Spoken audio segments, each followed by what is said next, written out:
Toy Story 5 is finally out in cinemas and I've just watched it. Let's discuss.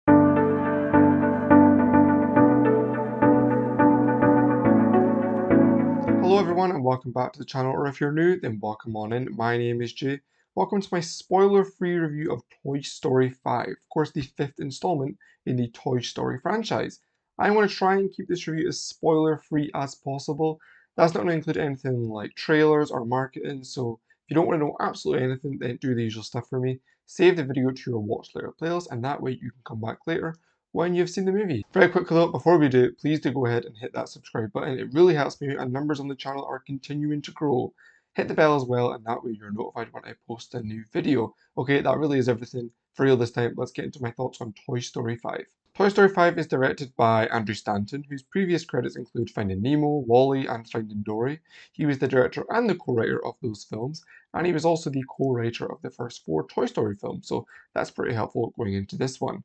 He is the co-writer of Toy Story 5 as well, alongside Ken Harris. The main premise of this movie involves Bonnie, now voiced by Scarlett Spears, be gifted a lily pad, who is voiced by Greta Lee.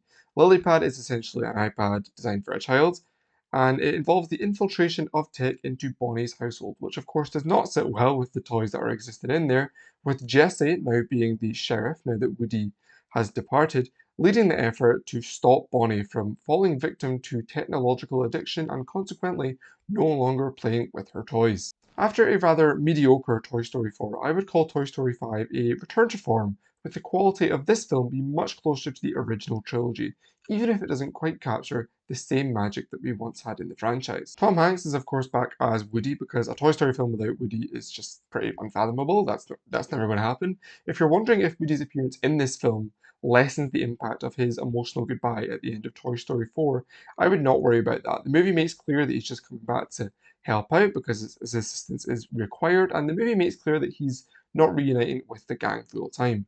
Alongside him, we of course have his partner in crime, Buzz Lightyear, voiced by Tim Allen, who is not just a single character this time, but a lot of Buzzes. You'll see in the trailers that we have some sort of army of Buzzes. I won't spoil exactly what their role is, but they do have a pretty pivotal one apart from providing some admittedly funny moments. Our main protagonist in Toy Story 5 though is undoubtedly Jessie. After the rather Woody-focused Toy Story 4, Jessie takes the reins here, pun intended, and goes on her own journey throughout the film. I really like that decision, and to be honest, she really has had less to do since her introduction in Toy Story 2. With each film, she's had less to do with the main plot that's tied directly to her character. There's a lot in Toy Story 5 that goes directly into the history of Jessie that we already know, but also expands upon it and gives us some meaningful and emotional developments. Jessie and the audience meet a bunch of new characters, including Snappy, a toy camera, Atlas, who's a talking GPS hippo, but most notably Smarty Pants, a toilet training device voiced by Conan O'Brien. It does seem as if we're a little bit away now from that era where all the gang, all the characters we love have an equal part to play in the overall story. I think that was a problem in Toy Story 4 where the only original characters to do anything significant were Woody and Buzz, with of course Bo Peep getting a more enhanced role as well. Toy Story 5 does do a little bit better in fixing the sidelining of our main characters, not just keeping them in an RV for the entire movie, but there does seem to be a strive to introduce lots of new characters, I'm sure just sell lots of new merchandise, but lots of new characters coming in within each installment that consequently reduces the screen time for the ones that we already know. Some fan favourites such as Rex or the main man Ham, my favourite character, really didn't have much to do in this film, only getting a few lines here and there, which is a bit of a shame honestly. I will say thankfully both of these characters were voiced by the same actor as they always have been, but that is not the case for everyone. The voice cast, understandably, has gone over a lot of changes over the years, which, is to be expected, but it does come at the cost of having some of the toys sounding significantly different than they have in their previous appearances. I think that's maybe part of the reason why the original characters don't always speak as much as they do, or as much as they have done in older entries compared to their appearances in more recent ones. And that's because when they do speak, for me at least, I did find it a bit of a distraction.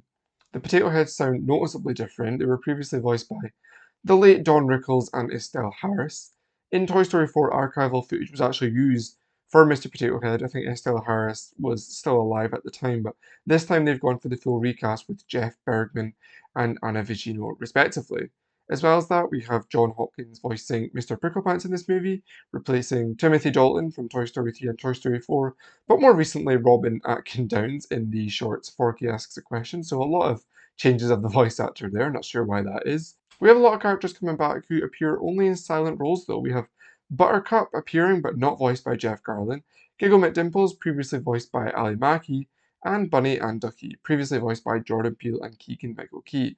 All those characters appear, but only in silent form. In regards to the inclusion of tech in this movie, I've always been intrigued by the choice to make that the main focus, the main hook of the story. When I first heard that Lilypad was being introduced for this film, I was sold pretty much instantly, especially when we got that first piece of concept art. It's a very smart decision and a far more gripping hook than we got in Toy Story 4. Along with this, there was a lot of subtle nods as to how tech has become such a reliance for kids, but adults as well. That's maybe a bit of an obvious statement to make in this day and age, but the way that the film handles this is truly an accurate one and at times a scary depiction of what is happening in the real world. There's one point where Bonnie is in her bed, she wakes up in the morning, and without even thinking about it, just reaches for her nightstand to get her lily pad. Really scary thought, and it's pretty similar to what I do in the morning. As soon as I wake up, I don't really give it a second thought as to reaching for my phone. The conclusion that they give to tech, as well as the overall message that they communicate to audiences, is not one I was certain that the film was going to give, but it does make total sense.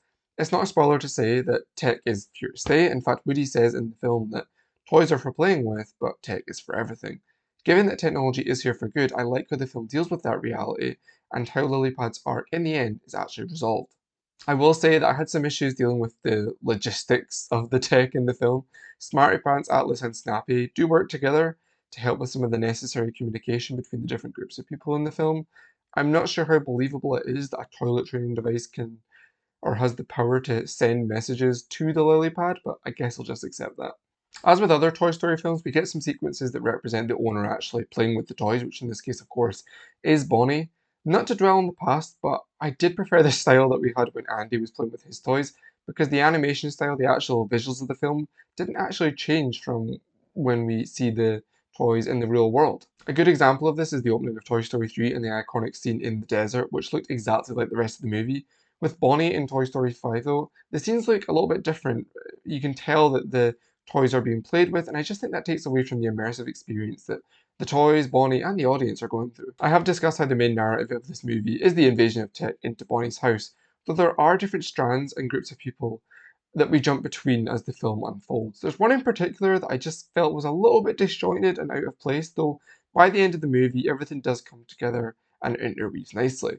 You kind of just have to accept that this other story is unfolding because it is entertaining. There's nothing wrong with that in that respect. It just feels a little bit random to begin with. As always, the soundtrack for the film has been composed by Randy Newman, though Taylor Swift, as you may know, has created an original song for the film titled I Knew It, I Knew You. It came out a little bit before the film's release. This is not a review of that song, but she is my favourite artist, and I'm very happy to report that it is a great return to her country style. And I'm looking forward to debut Taylor's version later on in the year. I'm sure we're getting that soon. That song does play as the credits roll. Make sure that you stick around for that, not just to hear the song in full, but because there is a mid-credit scene, and if you stick around to the very end, there's a little bit of a bonus feature as well.